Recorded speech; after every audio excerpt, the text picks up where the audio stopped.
20 और 21 दिसंबर की दरमियानी रात साल की सबसे तवील रात होती है। फारसी तहजीब में इस रात को शब यल्दा कहा जाता है।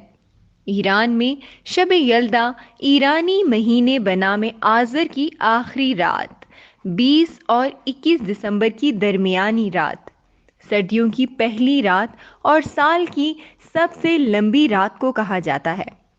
इस रात को ईरानी तारीख और सकाफत में बड़ी अहमियत हासिल है और इसे एक त्यौहार के तौर पर मनाया जाता है। इस मौके पर खानदान के सभी अफराद, घराने के सबसे बुजुर्ग शख्स जैसे दादा दादी या नाना नानी के घर जमा होते हैं और रात का बेशतर हिस्सा गुफ्तगू, बातचीत, माजी की अच्छी यादों, किस्सों, कहानियों, दास्तानों और बैतबाजी वगैरह में बसर करते हैं। बुजुर्ग हजरात हाफिज के शेर, गुलिस्तान सादी और फिरदौसी के शाहनामा से कहानियां पढ़कर सुनाते हैं। मेहमानों की तवाज़े खुश्क मेवों से की जाती है। शब यल्दा की रात चूंकि लंबी होती है, इसलिए बहुत से शोरा ने इसके तवील होने को महबूब के हिजर के दौरानिए के तवील होने से तशबीह देकर शायरी में नया रंग भरा है। तो बाज ने इस रात की सयाही को अपने महबूब की स्याह जुल्फ से तशबीह दी है।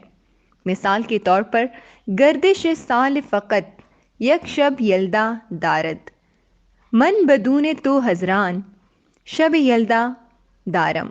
साल की गर्दिश तो सिर्फ एक शब यल्दा रखती है, मैं तेरे बगैर हजारों शब यल्दा रखता हूँ। कदीम ईरानी तहजीब में शब यल्दा को तारीकियों के मुकाबले में रोशनी की फतह का त्यौहार करार दिया जाता है। कदीम ईरानियों का कहना था कि शब यल्दा के बाद जब सूरज तुलू होगा तो इसके साथ ही दिन के बढ़ने का अमल भी शुरू होगा। इसीलिए लोग इस रात देर तक जागकर जश्न मनाते हैं।